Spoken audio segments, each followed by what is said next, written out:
Alassane Ouattara fasse un 4e mandat.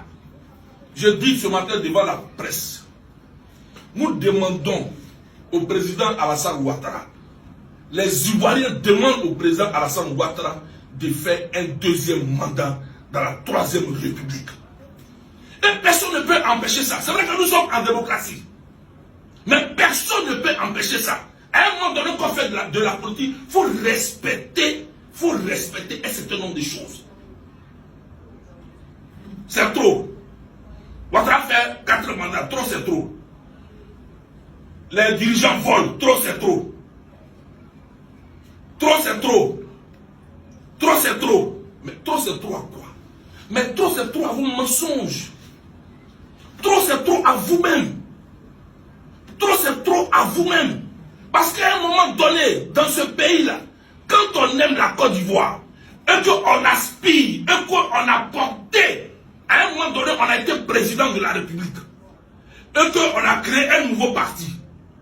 Monsieur Afi, je crois que, comme nous le souhaitons, nous d'ailleurs au niveau du courant du FP Démocratie et Valeurs, il est fatigué comme son mentor Gbagbo Laurent. Je crois qu'il faut qu'ils prennent leur retraite pour que la gauche ivoirienne puisse avoir de nouveaux leaders qui ont plus de vision, parce que ce qu'on voit, c'est plutôt un leadership de cuisine.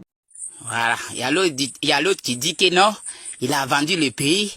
Donc moi, je suis venu soustraire les Ivoiriens pour pas qu'ils vont vendre tout le pays. Si Ouattara a vendu le pays, même si ça soit n'importe quel pays en Europe qu'il a vendu, si ça soit Canada, si ça soit Amérique, si ça soit Italie là, la personne qu'il a vendu Côte d'Ivoire là dans sa main là, quand il va envoyer son bateau là, transporter pays de Côte d'Ivoire pour aller sur lui là, nous on sera sur la terre là, dans le bateau là pour aller. Voilà. Parce que quand vous êtes venu, vous n'avez rien fait, vous n'avez détenu tout l'argent là pour aller mettre ça là-bas. Le monsieur est en train de prendre l'argent là pour travailler. Maintenant, vous êtes là pour dire que non, il a vendu le pays. C'est l'argent qu'il prend pour travailler là. À votre temps là, c'est l'argent se trouve. Parce que vous partagez l'argent entre vous, entre vos ministres, députés, mais là, vous partagez ça, vous ne considérez pas. Au village là, vous ne considérez pas que c'est les gens qui sont au village, c'est les gens qui travaillent en bas des cacao là, puis vous gagnez l'argent là. Comme Ouattara est venu, lui, il ne partage pas l'argent là, il prend l'argent pour travailler sur le pays, vous dites que non. Nul n'est au-dessus de la loi, quel que soit son statut. Pour tous ceux qui se sont rendus ou se rendront coupables de tels actes, la rigueur de la loi sera intégralement appliquée. Mes chers compatriotes, s'agissant de l'actualité sécuritaire récente de notre pays, je voudrais vous rassurer à nouveau. L'État fera son devoir. L'État ne faillira pas.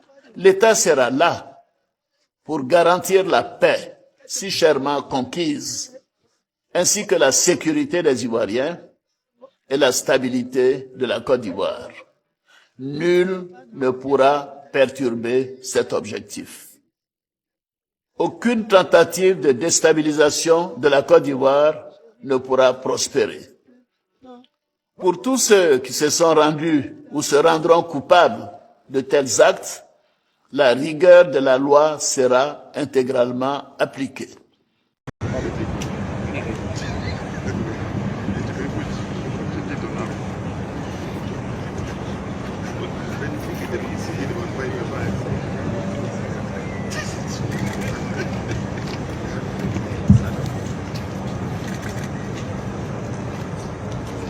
Deux binômes de la patrouille vont procéder au contrôle des individus.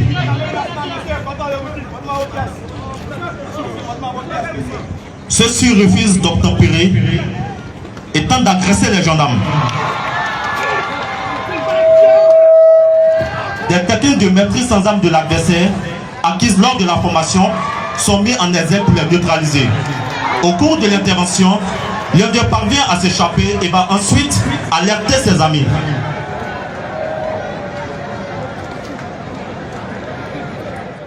Les deux agresseurs sont neutralisés et seront escortés au véhicule de patrouille. Au cours de l'escorte, la patrouille sera prise à partie par arme à feu par des individus armés en opération dans la zone. Face à ce type d'agression, vous assisterez à une montée en puissance de l'intervention.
Mesdames et messieurs, vous assistez actuellement à une attaque frontale.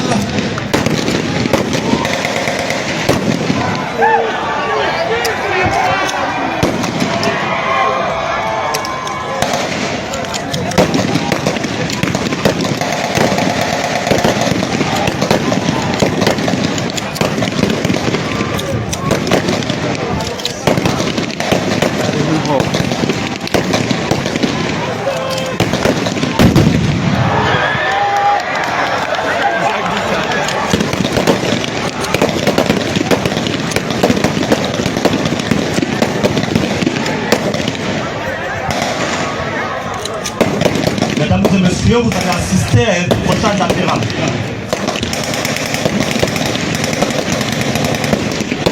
Le décrochage latéral est couvert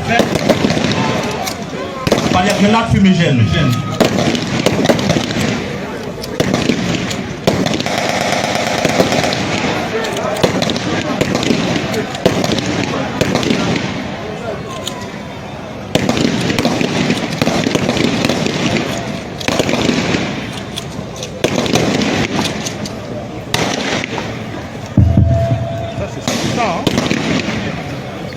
Les grands premiers permettent le décrochage en toute discrétion du commando.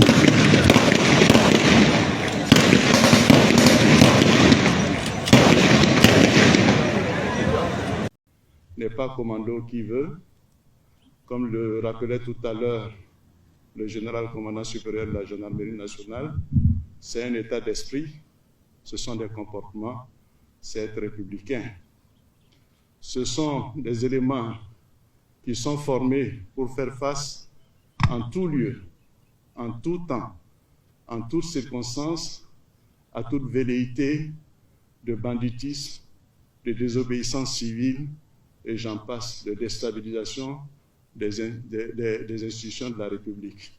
C'est pour dire que le rôle des commandos gendarmes est important et il était de notre devoir de venir les encourager, ce que nous avons fait ce matin. Le général Aparo leur a prodigué beaucoup de conseils. Des conseils dans le sens que ce sont des gardiens de la République, en plus d'autres forces de défense et de sécurité, et nous comptons sur toutes les composantes de défense de la République de Côte d'Ivoire, que ce soit les armées, terre, mer, air, la gendarmerie, et aussi les forces de sécurité, en ce qui concerne la police nationale, pour faire en sorte que la Côte d'Ivoire soit protégée, que les habitants de ce pays vivent en paix, vivent dans la sécurité. C'est notre rôle et nous avons le devoir, c'est notre mission de l'assumer et nous l'assumerons.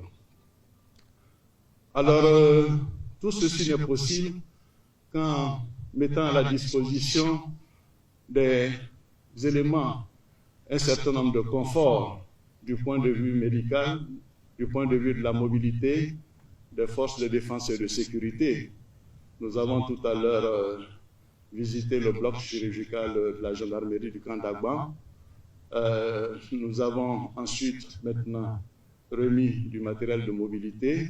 Mais avant cela, nous avons visité la section d'analyse des traces technologiques, qui est une cellule très importante, qui permet de démasquer des bandits de grand chemin, des assassins, et j'en passe. Je ne voudrais pas rentrer dans le détail parce qu'il y a quand même des choses à protéger, mais je voulais encore féliciter le commandant supérieur de la gendarmerie pour le travail abattu, bien entendu féliciter les formateurs, les équipes médicales et tout le personnel pour ce qui est fait au quotidien pour la sécurité des Ivoiriens. C'est cela qui nous importe le plus, sécuriser les Ivoiriens, faire en sorte que les Ivoiriens vivent en paix et en sécurité, quelles que soient les situations. Nous serons là pour essayer d'assurer la mission qui nous est confiée, c'est de protéger les Ivoiriens, de faire en sorte qu'il y ait la paix, qu'il n'y ait pas de désordre, que nous puissions mettre fin à toute tentative de désordre. Je vous remercie. Demandez à M. Oudin ou demandez à M. Kofi. M. Kofi. Oui. Est-ce que M. Bédier, paix à son âme, ou M. Gbagbo ont pu présenter des pièces d'identité de leurs parents? De tous les leaders politiques d'alors, Oui. le président Bédier, paix à son âme, Oui. le président Ouattara a été le seul Oui. à présenter les pièces d'identité de sa maman et de son papa de façon publique. Mon père Draman Ouattara n'a jamais été voltaïque ou burkinabé. Voici l'original, voici sa carte d'identité. Ma mère m'a remis le passeport de mon grand-père, passeport que je présente également aux auditeurs. Il y a deux problèmes. C'est très intéressant ce débat hein, sur, à la fois sur la nation.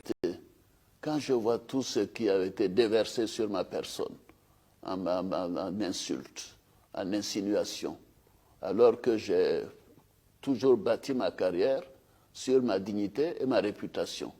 Donc ça n'a pas été facile pour moi. Quelle question vous me posez comme ça? Que si le président ne veut pas aller, vous pensez que le président va pas aller? Le congrès du RHDP l'a désigné comme notre candidat. Un point, un trait, c'est ce que nous savons. Et nous irons battre campagne pour qu'il gagne au premier tour. Donc ne nous posez plus pareille question. Bonjour à tous et à tous. Ici, c'est le général Bob le Mantel de la favela, le Don Sofa. Ici, je viens pour lancer appel à tous les militants de RHDP en Côte d'Ivoire. À Niama, à Bobo, à Djamé, Yopougon, 13 villes, Koumassi, Makori, Port-Bodé. Tout le monde doit sortir le 2 août. Rassemblement au plateau. Je répète encore. Ici, c'est le général Bob le mannequin de la favela, le Don Sofa. Je lance appel à tous les militants de RHDP en Côte d'Ivoire. À Niama, à Bobo, à Djamé, Yopougon, 13 villes, Makori, Koumassi, Port-Bodé. Tout le monde au plateau le 2 août. Je lance appel au nord, à Korogo, Wodjene, Bouaké, Séguéla, Minia. Le général demande que tous les militants de RHDP doivent être à Abidjan avant le 2 août. Rassemblement au plateau. Je répète, je demande à tous les militants de RHDP au nord, Wodjene, Minia, Séguéla, Korogo, Bouaké. Tout le monde doit se rendre à Abidjan avant le 2 août. Rassemblement au plateau. J'appelle ici les militants de RHDP, Abidjan, à Niama, à Bobo, à Djamé, Yopougon, 13 villes, Makori, Koumassi, Port-Bodé. Tout le monde doit se rendre au plateau le 2 août. L'appel est lancé par le général Bob le mannequin de la favela, le Don Sofa. Je demande aux autorités ivoiriennes de fermer toutes les frontières. Le général donne l'avertissement à l'opposition. Si vous décidez à vous remettre dans les rues, au plateau, les militants de RHDP, tout le monde dans les rues, au plateau, le 2 août. L'appel est lancé par le général Bob le mannequin de la favela, le Don Sofa, Anité Tougouni.